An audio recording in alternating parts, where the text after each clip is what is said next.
안녕하십니까. 속이 비어 고든 대나무 빈대의 중국사 송나라편 제26회에 오신 것을 환영합니다. 영종은 복의 사건에서 승리해서 전국에 주도권을 쥐는 듯 했으나 곧 병으로 누워 1067년 1월에 34세의 나이로 죽고 말았습니다. 채 4년도 채우지 못한 짧은 재위기간으로 영종은 변변한 업적도 없었습니다. 그래도 영종의 업적이라고 하나 말하자면 사마광에게 명하여 역사서를 쓰게 한 것입니다.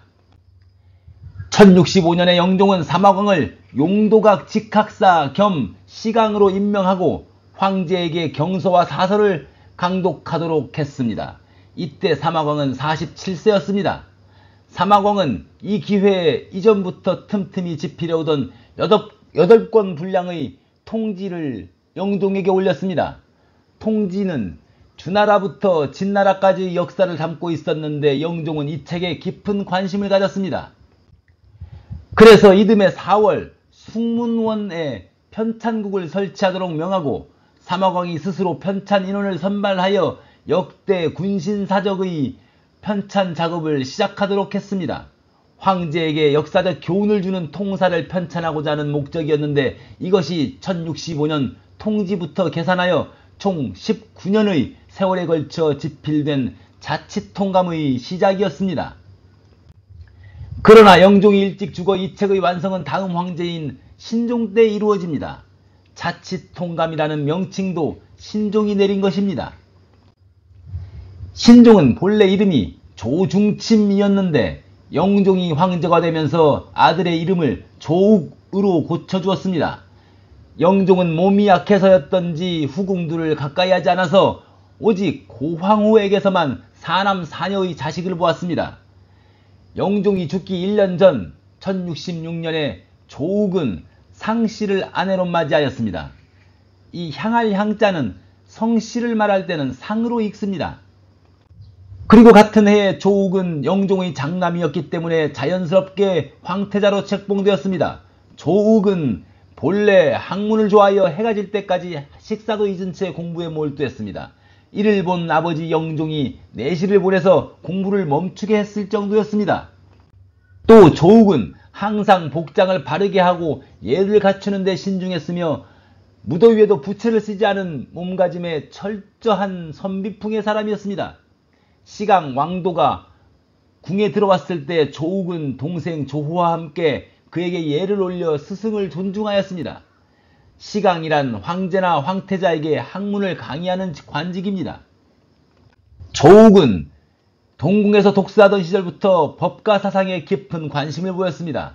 특히 한비자를 좋아했으며 법가의 부국강병 수단에 큰 흥미를 가졌습니다. 그는 또 왕안석이 과거에 인종에게 올렸던 만언서, 즉 상인종 황제 언사서를 읽고 왕안석의 재정 및 국정운영 철학에 깊이 감탄하였습니다. 이렇게 훌륭한 제왕의 자질을 갖추고 부국강병의 철학을 보유한 조욱이 영종의 뒤를 이어 황제로 즉위하였습니다. 그가 신종입니다. 신종은 즉위하자마자 사마광을 더욱 중용해서 한림학사로 임명했습니다. 얼마 후 사마광은 영종 때부터 편찬해오던 역대 군신사적을 완성해서 신종에게 진강하였고 신종은 이 책에 자치통감이라는 이름을 지어주고 친히 서문까지 써서 사마광에게 하사하였습니다. 자치통감이란 통치를 돕는 데 통하는 거울이라는 뜻입니다. 이쯤에서 사마광에 대한 이야기를 좀 해야 되겠습니다. 사마광은 진종 시기인 1019년에 광산현의 관사에서 태어났습니다. 광산현은 지금의 하남성 신양시에 속한 고을인데 그때 사마광의 아버지 사마지가 그곳의 현령이었습니다. 그래서 그 고을의 이름을 따서 아들의 이름을 광으로 지은 것입니다. 사마광은 어렸을 때부터 총명하고 글 읽기를 좋아해서 손에서 책을 놓을 줄 몰랐습니다. 책에 몰두하면 덥고 춥고 배고프고 목마른 것도 잊은 듯 했습니다. 그는 7살 때 벌써 좌시춘추를 외우고 그 뜻을 사람들에게 설명할 정도에 이르렀습니다.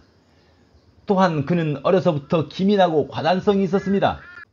하루는 한 친구가 물이 가득한 커다란 항아리에 빠져서 허우적대는 일이 벌어졌습니다. 다른 친구들이 다들 어쩔 줄 몰라하며 얼굴이 사색이 되었습니다. 그때 사마광이 재빨리 뛰어가서 돌을 주워와 항아리 아랫부분을 깨뜨려 구멍을 내었습니다. 물이 구멍으로 쏟아져 나와서 물에 빠졌던 그 친구가 살아날 수 있었습니다.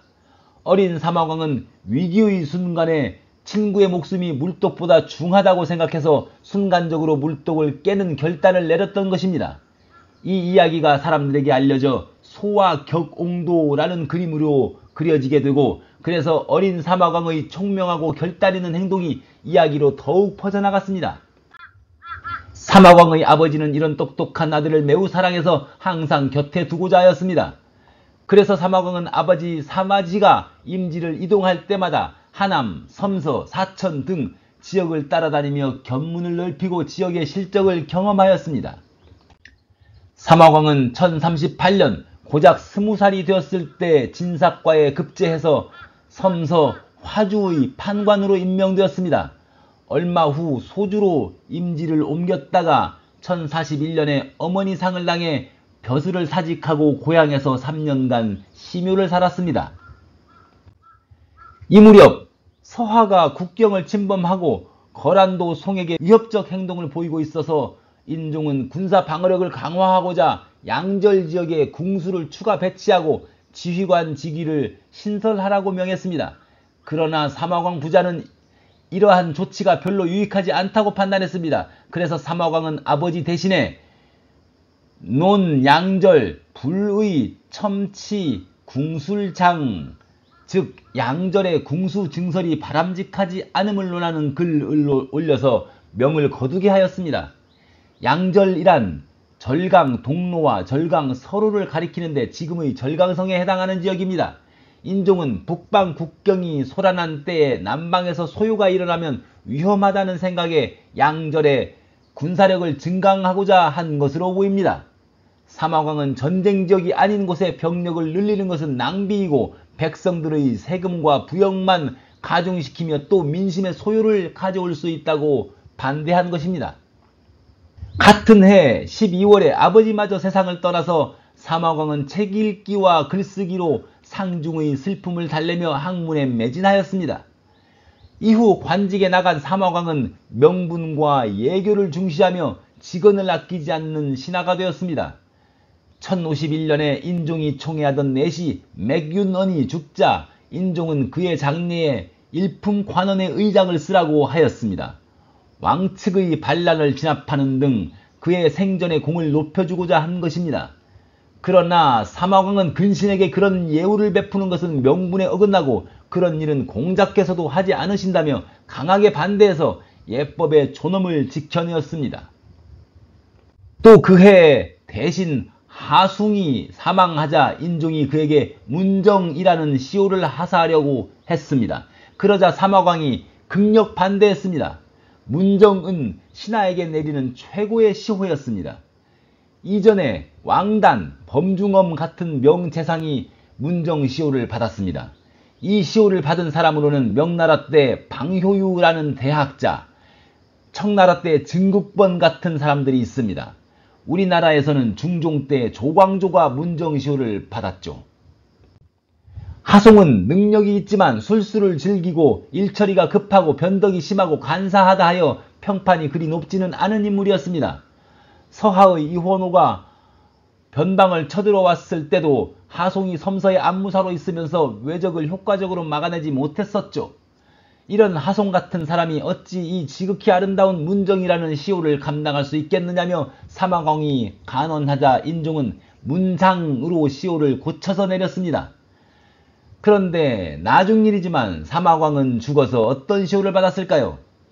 바로 문정이 사마광이 받은 시호입니다. 이런 사마광이었기에 영종 즉위 후에 벌어진 복의 사건에서 사마광은 인종을 황고라고 하고 영종의 생부인 보광을 황백이라고 칭해야 한다는 편에 섰음은 물론입니다. 한편 사마광은 변경의 일에도 관심을 가졌는데 그는 안정을 추구하는 성향이었습니다. 1057년에 사마광이 방적을 따라 방주 통판으로 임직할 때 그는 서하와의 국경시장을 폐쇄하고 보루를 건설하라고 방적에게 제안했습니다. 그것이 국경을 안정시키는데 도움이 된다고 생각했던 것입니다. 그리고 사마광은 문제를 일으키는 변경 관료들을 강력히 비판했습니다. 서하 사신을 무례한 태도로 대응하거나 요나라와의 국경에서 거칠고 강경한 방식으로 요를 자극하여 분란을 일으키는 관리들이 있었는데 사마광은 이들을 처벌하라고 상주하며 이렇게 말했습니다.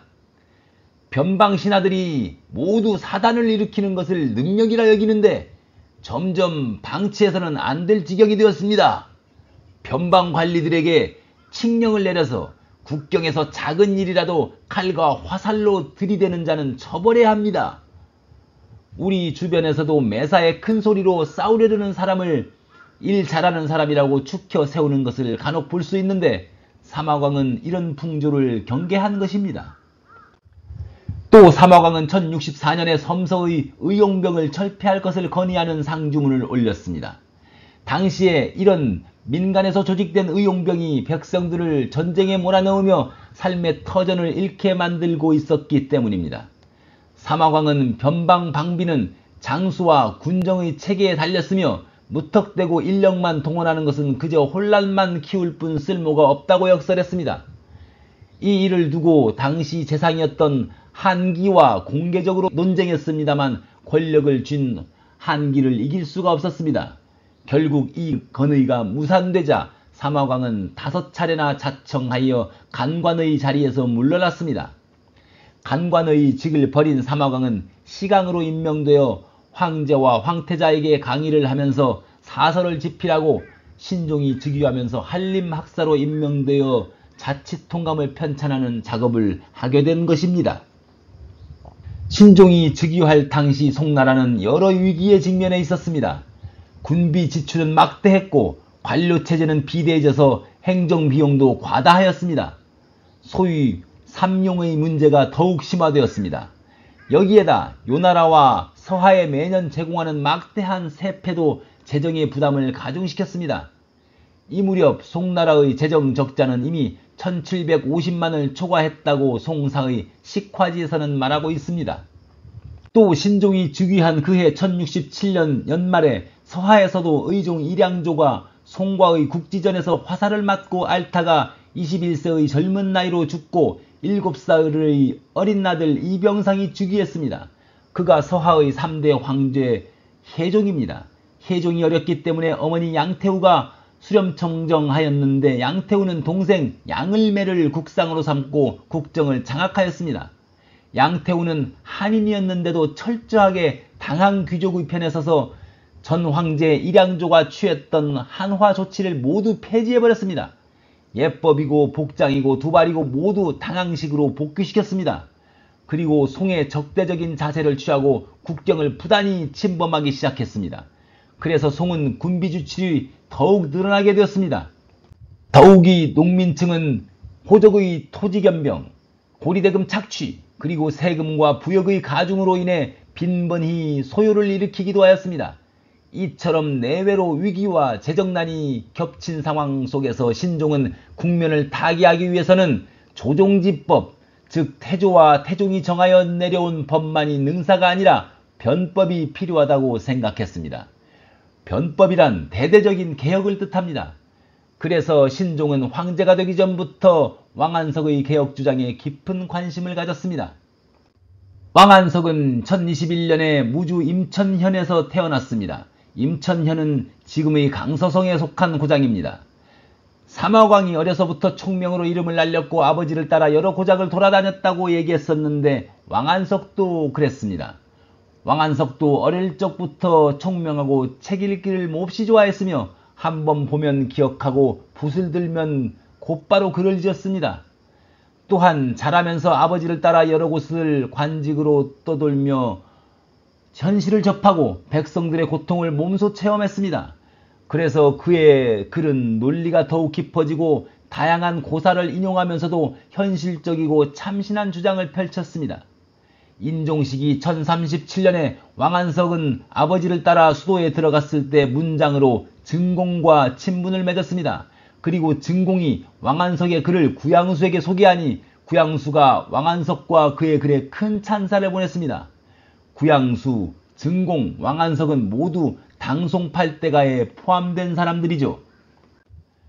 왕안석은 1042년에 진사에 급제했는데 그의 과거 급제에 관련하여 흥미로운 이야기가 하나 전해집니다.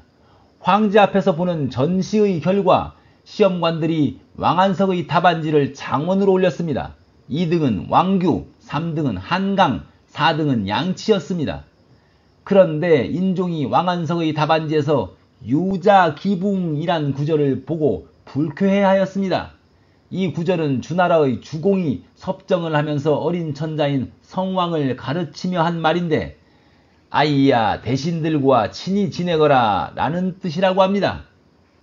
주공은 성왕의 숙부로서 섭정을 하고 있었으니 천자에게 말하면서 이렇게 아랫사람을 가르치는 말투가 용납될 수 있었다고 하더라도 인종보다 9살이나 어린 새파란 유생이 이 구절로 황제를 가르치려더니 인종으로서는 기분이 나쁠 만도 하겠습니다. 그래서 인종은 왕안석의 장원을 거두었습니다. 그리고 2등 왕규와 3등 한강은 이미 관직을 가진 상태여서 규정상 장원이 될 수 없어서 4등 양치를 장원으로 올리고 왕안석은 4등이 되고 말았습니다. 이 결과 양치는 향시, 회시, 전시에서 모두 1등을 차지하는 영예를 얻었습니다. 이를 연중삼원이라고 하는데 이는 과거 시험의 역사상 아주 드문 일이었습니다. 이 이야기에서 남의 눈치를 보지 않고 직설적이며 완고한 왕안석의 성격을 엿볼 수 있겠습니다. 왕안석은 급제 후 주로 지방관을 돌았습니다. 조정에서 그에게 중앙관직을 제수해도 그는 사양했습니다. 그런데 그가 관직을 사양할수록 그의 명성은 높아졌습니다. 사람들이 공명이나 관직을 탐하지 않는 왕안석의 태도를 높이 본 것입니다. 신종이 즉위하여 왕안석을 한림학사 겸 시강으로 임명하고 조정으로 불러들였습니다. 사마광이 맡은 것과 같은 직책이었습니다. 이때 1068년 왕안석의 나이 47세가 되어서야 그는 수도 개봉에 들어왔습니다. 신종은 왕안석이 입경했다는 소식에 매우 기뻐하며 즉시 궁으로 불러들였습니다. 이 자리에서 왕안석은 지금 나라를 바로잡아 다스리는 길은 무엇보다 먼저 개혁의 방향을 정하는 것이라고 주장하며 신종에게 요순의 덕치를 본받고 법제를 간명하게 할 것을 강조했습니다. 신종은 이에 크게 공감하고 왕안석에게 온 힘을 다해 보좌해 줄 것을 당부했습니다. 그리고 군신 두 사람은 부국강병을 위한 개혁 의지로 의기투합하였습니다. 두 사람은 어떤 개혁을 추진할까요? 또 그 개혁은 과연 성공할까요? 다음 시간에 계속 이야기하겠습니다.